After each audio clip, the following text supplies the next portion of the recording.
making a quick little wrap-up video for Apollo's first week. I'm obviously struggling. It's pretty much still a Friday. This week's focus was on establishing markers.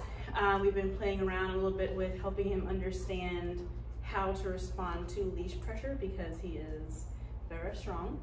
And then starting the basics of him respecting my space, so like waiting at thresholds, not crowding me, jumping up or anything like that. So markers, a marker is a cue or sound that marks a moment in time that I like something. And for him, that's going to announce the arrival of food.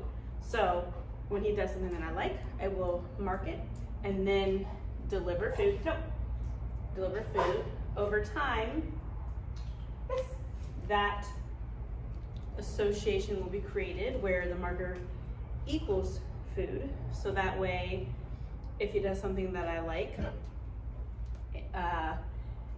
the time between him doing the thing that I like and me delivering the food, nothing else is accidentally rewarded. So for instance, if I tell him to sit and then I go to get food out and he comes up and do a sit and then he gets food, I don't want to reward anything but the actual sit. So the marker allows for us to do that. So he has a couple different markers. Each one of them has different meanings as far as expectations within behavior. So the first one is the word yes, which means out of the jig, come get something from me. So he doesn't have to do anything past the marker. He just has to, I just want to mark that exact moment and he can come to me and get food. He doesn't have to do any more within the behavior. And then we have the words good and okay. That is going to be something that I'm more so using as a duration marker. So I want him to remain in behavior. So if I lure him into a sit, good. When he shows the thing that I like, off and retreat, I'll bring the food to him, good.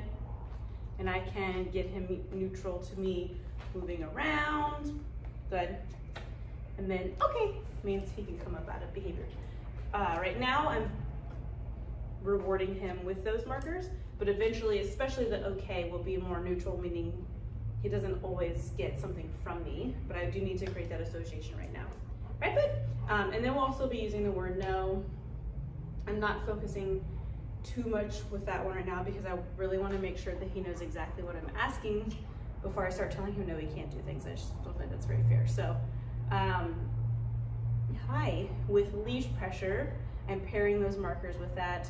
I'm really trying to build engagement. So, because he likes to drag around and use his largeness and strength to get his way, I want him to understand that there's value in moving into pressure. So if he starts dragging around, trying to get him to move away from me now, I don't want him to. If he starts dragging, yes. As soon as he moves into that leash pressure and creates slack, I will mark with that yes, and he can come take payment from me. I'm also going to yes, if he's following me around and looking up at me, I'm going to pay him for that. I'm going to mark that moment so that I can put value in his engagement with me. And it's something that right now I really want to spend a lot of time on because that'll make future training much more productive for us if he's actually finding it valuable to check in with me and pay attention. So most likely he just really didn't understand what pressure meant for him. So right now, yes, good boy. I'm letting him come chase food for me to add a little bit of that play element. Probably it's just something that he's found success in. So he deals with that little bit of discomfort by leaning into the pressure. And then when the pressure comes off, he's where he wanted to be. Maybe he was trying, like there's a little hot dog over there maybe he wanted to go get something and then he drags you all the way over there.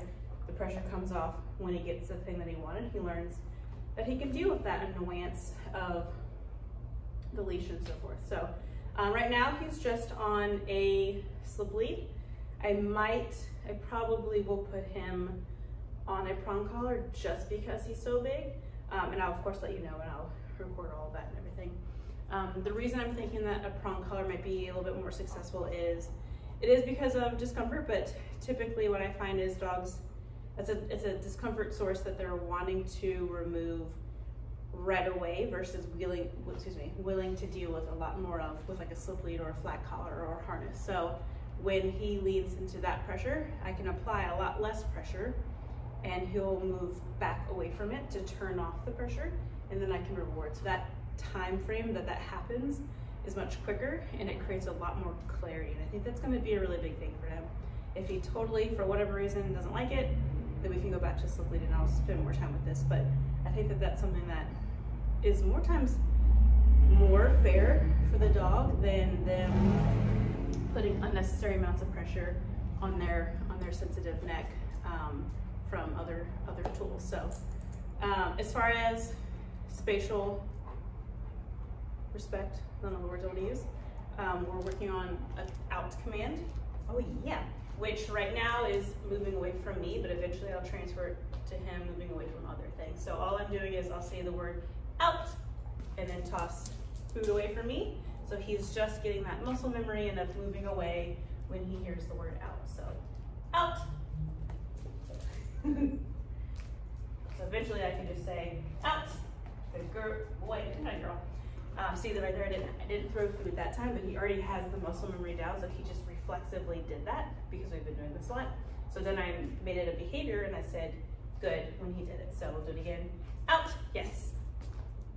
Right here, good boy. Good job. So he's ready to move on to outing away from other things, which we'll do not on camera, just because it'll probably be something sloppy and not as pretty, right? He's doing really well. He's really social out in the groups, out in the play groups. Nope. Nope. Out. Yes. Yeah, there we go. It was on camera. So he's trying to get this little tiny little hot dog over there. He's really pushing really hard into the leash. Out. Yes. And he knows what that word out means. So I'm outing him from something that he sort of wants and getting him something higher value that he really does want, which is a handful of hot dog versus one. Good boy. But I'm not gonna let him be successful in getting that hot dog. I really, really, really, really want to avoid the word no turning into a try harder.